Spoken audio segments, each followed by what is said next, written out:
अगस्त 1947 की सुबह प्रधानमंत्री इंदिरा गांधी लाल किले के सामने पहुंची। उनके सामने स्क्रीन पर एक टाइम कैप्सूल लाया गया और एक 32 फीट गहरे गड्ढे में दबा दिया गया।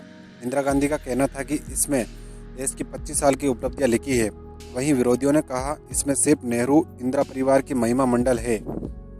हजारों सालों के लिए दफनाया गया यह टाइम कैप्सूल 4 साल बाद ही बाहर निकाल लिया गया और इसे बाहर निकालने का आदेश दिया था प्रधानमंत्री मोरारजी देसाई ने। आज इस वीडियो में बात करेंगे प्रधानमंत्री मोरारजी देसाई की कहानी और उनकी जुबानी। मोरारजी देसाई का जन्म 29 फरवरी 1896 को बदेली गांव, जो अब गुजरात के बुलसर जिले में स्थित है, हुआ था। उनके पिता एक स्कूल शिक्षक थे। बचपन से ही युवा मोरारजी देसाई ने अपने पिता से सभी परिस्थितियों में कड़ी मेहनत करने और सच्चाई की मार्ग पर चलने की सीख ली। उन्होंने सेंट बुसर हाई स्कूल से शिक्षा प्राप्त की एवं अपनी मैट्रिक की परीक्षा उत्तीर्ण की। तत्कालीन बम्बई प्रांत के विल्सन सिविल सेवा से 1918 में स्नातक की डिग्री प्राप्त करने के बाद उन्होंने 12 वर्षों तक डिप्टी कलेक्टर के रूप में कार्य किया। करीब 2 साल के आपातकाल के बाद पीएम प्रधानमंत्री इंदिरा गांधी ने 1977 में आम चुनाव करवाए। इंदिरा को सत्ता से हटाने के लिए विरोधी नेता एकजुट हो गए। जनता पार्टी की अगुवाई पर होने वाले गठबंधन को कुल 345 सीटें मिली। सभी नेता पीएम बनने की दौड़ में थे। पूर्व रक्षा मंत्री जीवन राम भी इसी दौड़ का हिस्सा थे। जगजीवन राम को भारतीय जनसंघ के 102 सांसद के साथ सोशलिस्ट ब्लॉक के 35 सांसदों का समर्थन था। जगजीवन ने अटल बिहारी वाजपेयी को उप प्रधानमंत्री बनाने का वादा करते हुए समर्थन मांगा। चौधरी चरण सिंह प्रधानमंत्री बनने की कोशिश में जुटे रहे। उन्होंने कहा कि जनता गठबंधन की राजनीति पूरी तरह मेरे दिमाग की उपज है। उत्तर भारत में जनता पार्टी को क्लीन स्वीप मेरी वजह से मिला, इसलिए मुझे पीएम होना चाहिए। चरण सिंह जी ये दावा इसलिए करते थे कि क्योंकि उस वक्त विपक्ष को एकजुट किया जा रहा था। तब पीएम पद के लिए दावेदार करने वाले चंद्रशेखर और मोरारजी देसाई कारावास में थे। जीवन राम इंदिरा मंत्रिमंडल में थे। चौधरी चरण सिंह को भरोसा था कि उन्हें सांसदों का समर्थन है।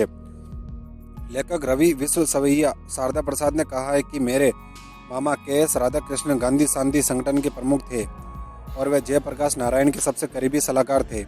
उन्होंने अपने सभी साथियों के साथ मिलकर सोचा है कि जीवन राम और चरण सिंह में से कोई भी प्रधानमंत्री के रूप में देश के लिए विनाशकारी हो सकता है।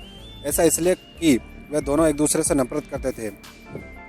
दोनों में से अगर किसी एक को पीएम बनाया जाता है तो दूसरा उसे सत्ता से हटाने के लिए खूब षड्यंत्र रचता है। बस यही वजह बनी है कि मोरारजी देसाई का नाम एक बार फिर पीएम रेस में आया। वही चंद्रशेखर जेपी के बहुत करीबी माने जाने वाले और खुद को उनका राजनीतिक उत्तराधिकार ही मानते थे। चंद्रशेखर मोरारजी देसाई को पसंद नहीं करते थे। इसका फायदा उठाया जगजीवन राम ने। उन्होंने चंद्रशेखर को न सिर्फ पीएम की रेस से हटने के लिए कहा, बाद में अपना समर्थन देकर समर्थक भी बना लिया। चंद्रशेखर के बाद जगजीवन राम जॉर्ज फर्नांडिस के साथ मिल गए। जगजीवन को भरोसा था कि 345 में से उन्हें कम से कम 165 सांसदों का समर्थन मिलेगा। इसी कॉन्फिडेंस में उन्होंने कह दिया कि पीएम पद के लिए खुला चुनाव होना चाहिए। जिसके पास ज़्यादा सांसद होंगे वह पीएम बन जाएगा। इसलिए चौधरी चरण सिंह ने बयान दिया है कि जगजीवन राम को पीएम बनाया गया तो वे तुरंत जनता संघ गठबंधन छोड़ देंगे। मोरारजी के नाम पर सहमति के लिए सर्वोदय चौकड़ी चंद्रशेखर के पास गई और कहा है कि आप जगजीवन राम का समर्थन छोड़ दीजिए। इसके बाद भारतीय जनसंघ की नीति के नेता लालकृष्ण आडवाणी से मुलाकात की गई। आडवाणी ने उन्हें बताया कि जनसमूह जगजीवन राम के साथ समर्थन केवल इसलिए कर रहा है कि इसके बाद जनसंघ ग्रुप के 3 वरिष्ठ पदों की पेशकश की गई। इस रेस में नानाजी देशमुख को उप प्रधानमंत्री बनने के लिए कहा गया। जगजीवन राम को इस घटनाक्रम की जानकारी नहीं थी। वे उन्हें अपना समर्थन मान रहे थे। वे रातों रात मोरारजी के साथ खड़े हो गए। इस तरह से बाबू जगजीवन राम, चौधरी चरण सिंह और चंद्रशेखर को पछाड़कर मोरारजी देसाई पीएम बन गए। मोरारजी देसाई का मिजाज थोड़ा सा अलग था। इसी को लेकर वे इनको लेकर कुछ इससे चर्चित भी थे। एक वाक्य का जिक्र करते हुए पाकिस्तानी लेखक क्रूक कैप्टन एम मोहाली ने पाकिस्तानी एजेंट के एक आर्टिकल में लिखा, 1977 में रॉ के एक एजेंट ने कहा परमाणु परियोजना का ब्लूप्रिंट $10,000 में भारत को बेचने की पेशकश की। जब मोरारजी देसाई को इसके बारे में बताया गया तो उन्होंने इसके बारे में तुरंत पाकिस्तानी जनरल जियाउल हक को फ़ोन कर बताया कि हमें पता है कि आप परमाणु बम बना रहे। नतीजा ये हुआ कि रॉ का वे जासूस पकड़ा गया और भारत को वे टॉप सीक्रेट ब्लूप्रिंट नहीं मिल पाया। एक किस्सा ये भी है कि वे सत्ता मिलते ही मोरारजी देसाई और चंद्रशेखर के बीच टकराई हो गई। एक किस्सा जब चौधरी चरण सिंह ने नाराज होकर समर्थन वापस लेने की बात कही तो मोरारजी देसाई ने कहा कि मैं चरण सिंह को चूरण सिंह बना दूंगा।